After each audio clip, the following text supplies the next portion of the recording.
నమస్కారం. సిటీ న్యూస్కు స్వాగతం.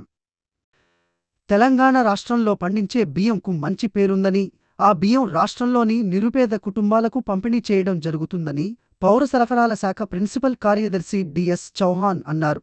శుక్రవారం రోజున కలెక్టరేట్ మినీ సమావేశ మందిరంలో రైస్ మిల్లర్లు, సంబంధిత అధికారులతో సమావేశం నిర్వహించారు.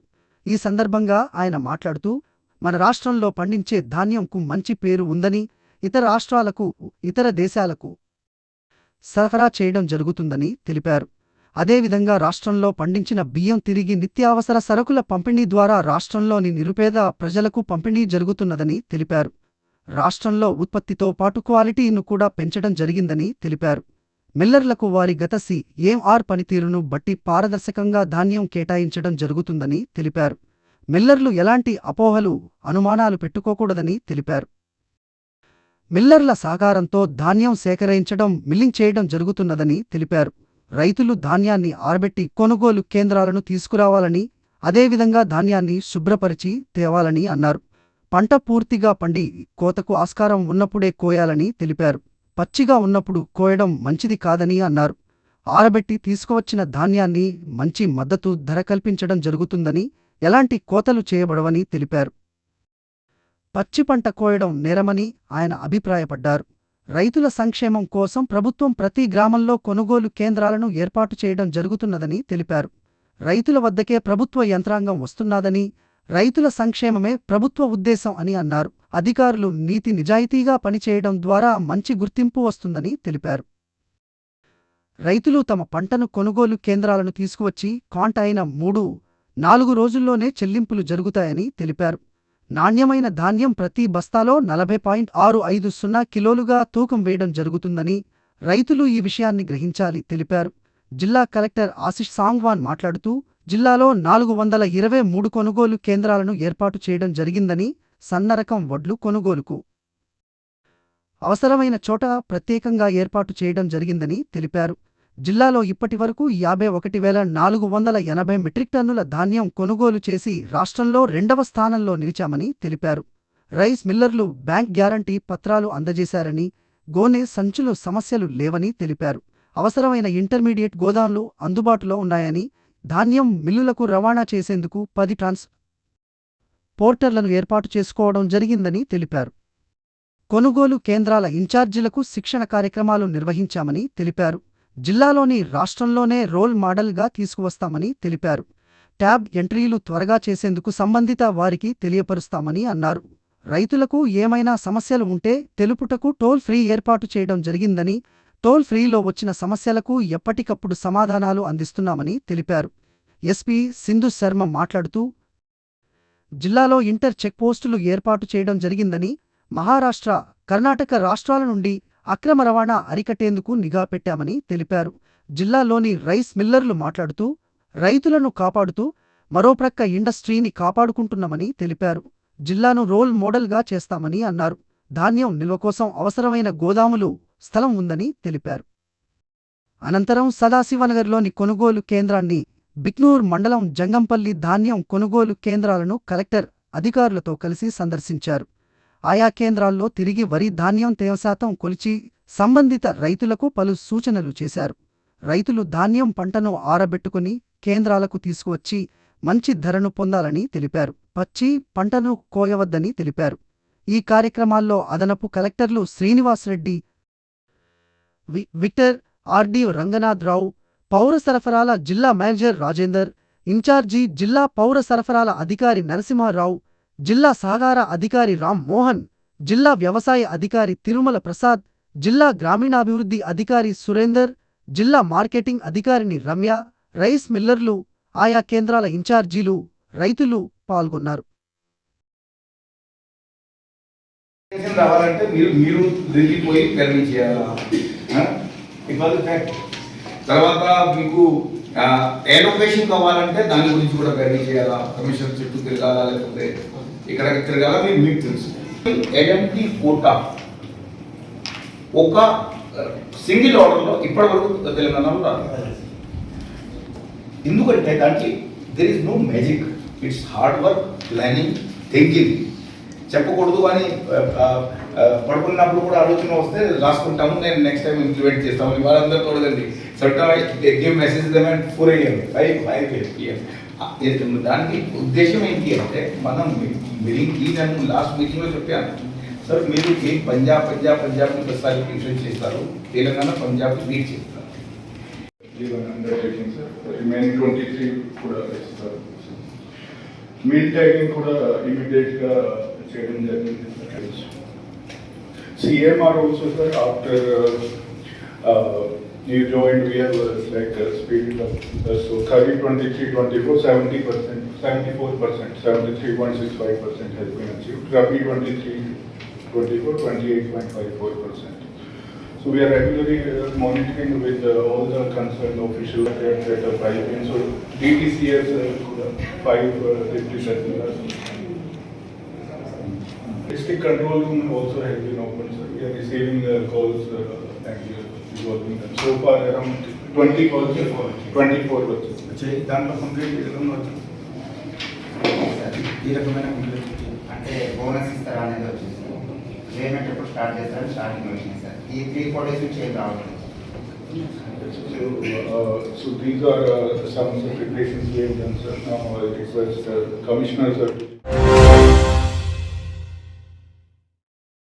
Lions club of Kamareddy Vivekananda వారి ఆధ్వర్యంలో ఈ రోజు కామారెడ్డి మున్సిపల్ ఆఫీస్ యందు ఉచిత వైద్య శిబిరం నిర్వహించడం జరిగింది.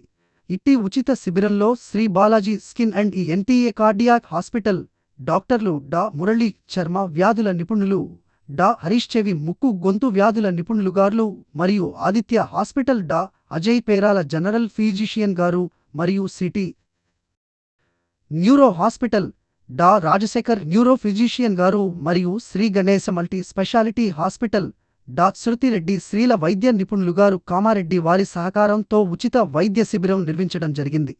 ఇట్టి ఉచిత శిబిరంలో షుగర్ పరీక్ష, 3 నెలల షుగర్ స్థాయి పరీక్ష, థైరాయిడ్ ప్రొఫైల్ పరీక్ష ఉచితంగా నిర్వహించడం జరిగింది. దాదాపు 150 మందికి పైగా ఈ క్యాంపుల్లో డాక్టర్లు సేవలు అందించినారు. ఇట్టి కార్యక్రమంలో Lions club of Kamareddy Vivekananda అధ్యక్షులు లయన్ చిలువేరి మారుతి గారు మాట్లాడుతూ, ఈ రోజు మున్సిపల్ ఆఫీస్లో మున్సిపల్ సిబ్బందికి, పేద ప్రజలకు ఉచితంగా రక్త పరీక్షలు చేయించడం జరిగింది. చాలా మందికి డాక్టర్లు పలు సలహాలు, సూచనలు ఇవ్వడం జరిగింది. ఇట్టి కార్యక్రమంలో లయన్ కార్యదర్శి Krishna Hari, programme chairman lion Gaddam Indupriya Chandrashekar Reddy, municipal chairperson garu, lion సభ్యులు కైలాస్ సంతోష్, కైలాస్ భూపేష్, హాస్పిటల్ యాజమాన్య సభ్యులు మరియు హాస్పిటల్ సిబ్బంది పాల్గొన్నారు.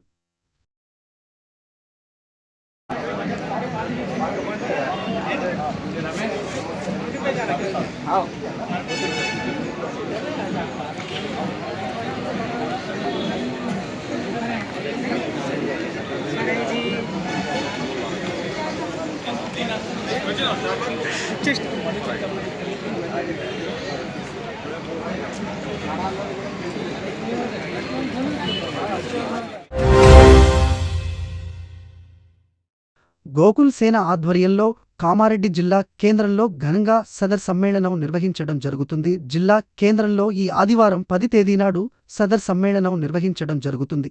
ఈ సందర్భంగా యాదవ సంఘం యువ నాయకుడు కుంబాల లక్ష్మణ్, గోకుల్ సేన నాయకులు మాట్లాడుతూ, సదర్ పండగ అనేది పురాతనమైన పండుగగా యాదవ సోదరులు ఎంతో భక్తి శ్రద్ధలతో ప్రతి సంవత్సరం దీపావళి తర్వాత నిర్వహించుకునే ఒక పండుగ. దీనిని ఇప్పటి వరకు హైదరాబాద్ కేంద్రంలోని యాదవ సోదరులు నిర్వహించేవారు. మొదటిసారిగా కామారెడ్డి జిల్లా కేంద్రంలో గోకుల్ సేన ఆధ్వర్యంలో పెద్ద ఎత్తున సదర్ సమ్మేళనం నిర్వహించడం జరుగుతుంది. కావున జిల్లా కేంద్రం నుంచి యాదవ సోదరులు మరియు జిల్లా ప్రజలు పెద్ద ఎత్తున హాజరు కావాలని గోకుల్ సేన తరపున కోరడం జరుగుతుంది.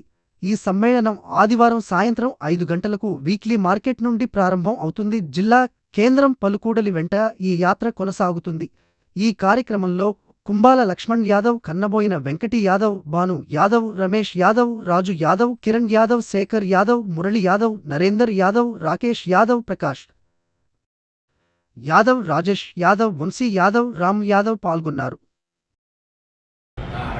జై యాదవ్, జై యాదవ్, జై యాదవ్, జై యాదవ్. యాదవ్ ఐక్యత వర్ధిల్లాలి, యాదవ్ ఐక్యత వర్ధిల్లాలి. జై యాదవ్, జై యాదవ్, జై సదర్, జై సదర్. విజయవంతం చేద్దాం, విజయవంతం చేద్దాం. సదర్ విజయవంతం చేద్దాం. విజయవంతం చేద్దాం, విజయవంతం చేద్దాం. సదర్ విజయవంతం చేద్దాం. పాల్గొనాలి, పాల్గొనాలి. అందరూ పాల్గొనాలి. పాల్గొనాలి, పాల్గొనాలి. అందరూ పాల్గొనాలి. జై యాదవ్. బడుగు బలహీన వర్గాల ఆశాజ్యోతి రాష్ట్ర ముఖ్యమంత్రి రేవంత్ రెడ్డి 55వ పుట్టినరోజు సందర్భంగా జిల్లా కాంగ్రెస్ అధ్యక్షులు కైలాస్ శ్రీనివాస్, జిల్లా యూత్ అధ్యక్షుడు మహమ్మద్ ఇలియాస్ అధ్యక్షత కాంగ్రెస్ పార్టీ జిల్లా కార్యాలయంలో కేక్ కట్ చేసి రేవంత్ రెడ్డి జన్మదిన వేడుకలు ఘనంగా శుక్రవారం నిర్వహించారు. ఈ సందర్భంగా జిల్లా యువజన అధ్యక్షులు మహమ్మద్ ఇలియాస్ మాట్లాడుతూ, రేవంత్ రెడ్డి ఎల్లప్పుడూ ప్రజా సేవలో ఉంటూ ప్రజల మధ్య తిరిగే నాయకుడని జడ్పీటీసీ నుండి రాష్ట్ర ముఖ్యమంత్రిగా 20 ఏండ్లలో ఎంతో కష్టపడి సమర్థవంతంగా పదవులు నిర్వహించి ఉన్నతమైన ముఖ్యమంత్రి పదవిని చేపట్టారు. ముఖ్యమంత్రిగా రేవంత్ రెడ్డి బాధ్యతలు తీసుకున్న తర్వాత ప్రజలకు ఉపయోగపడే విధంగా ఎన్నో పథకాలను అమలు చేశారన్నారు. దేశంలో బడుగు బలహీన వర్గాల ప్రజలకు న్యాయం జరగాలని ఒక సమర్థవంతుడు, ధైర్యం గల రాహుల్ గాంధీ కుల గణన చేపట్టారని, రాహుల్ గాంధీ సాహసం చేస్తే దానిని రేవంత్ రెడ్డి అందిపుచ్చుకొని ధైర్యంగా తెలంగాణ రాష్ట్రంలో ఇంటింటి సమగ్ర కుటుంబ సర్వేను నిర్వహించే కార్యక్రమం చేపట్టారని తెలిపారు. ఇది కేవలం సమర్థవంతుడైన ధైర్యం గల రేవంత్ రెడ్డి వాళ్లనే సాధ్యమయ్యే పని అని, కావున ప్రతి ఒక్క కాంగ్రెస్ పార్టీ కార్యకర్త రేవంత్ రెడ్డిని ఆదర్శంగా తీసుకుని రేవంత్ రెడ్డి ఆశయాలను ఆలోచన ప్రజల మధ్య ఉంటూ ప్రజలకు సేవ చేయాలని, రేవంత్ రెడ్డి చేసే ప్రతి పనిలో ఆయనకు అండగా నిలబడాలని అన్నారు.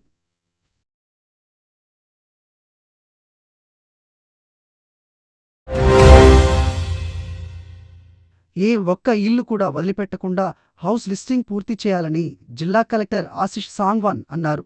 శుక్రవారం రోజున కలెక్టరేట్ మినీ సమావేశ మందిరంలో మండల ప్రత్యేక అధికారులతో సమావేశం నిర్వహించారు. ఈ సందర్భంగా కలెక్టర్ మాట్లాడుతూ, ఇంటింటి సమగ్ర సర్వే కార్యక్రమంలో భాగంగా మొదటి దశలో చేపట్టిన హౌస్ లిస్టింగ్ పనులను వెంటనే పూర్తి చేయాలని అన్నారు. హౌస్ లిస్టింగ్ చేసి ప్రతి ఇంటికి స్టిక్కరింగ్ చేశారా లేదా అనేవి మండల ప్రత్యేక అధికారులు పరిశీలించాలని తెలిపారు. ప్రతి విఐపి ఇళ్లు లిస్టింగ్ చేశారా లేదా అనేది కూడా పరిశీలించాలని అన్నారు. ఎన్యూమరేషన్ బ్లాక్ గ్రామ పంచాయతీల వారీగా నిర్వహించాలని తెలిపారు. పెండింగ్లో ఉన్న హౌస్ లిస్టింగ్ పనిని త్వరితగతిన పూర్తి చేయాలని మండల ప్రత్యేక అధికారులను ఆదేశించారు. ఇంటింటి సమగ్ర సర్వే పనులను కూడా చేపట్టి ప్రతి అంశం వారీగా ప్రతి వ్యక్తి యొక్క సమాచారాన్ని బుక్లెట్ ప్రకారం సేకరించాలని తెలిపారు. మండలాల వారీగా హౌస్ లిస్టింగ్ వివరాలను సేకరించి సమీక్షించారు. ఈ సమావేశంలో అదనపు కలెక్టర్ శ్రీనివాస్ రెడ్డి, ఆర్డీఓలు రంగనాథ్ రావు, ప్రభాకర్, మండల ప్రత్యేక అధికారులు పాల్గొన్నారు.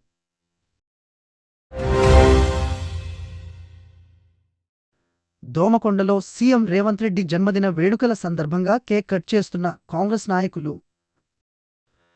కాంగ్రెస్ పార్టీ రేవంత్ రెడ్డి గారి జన్మదిన సందర్భంగా పేషెంట్లకు పండ్లు పంపిణీ.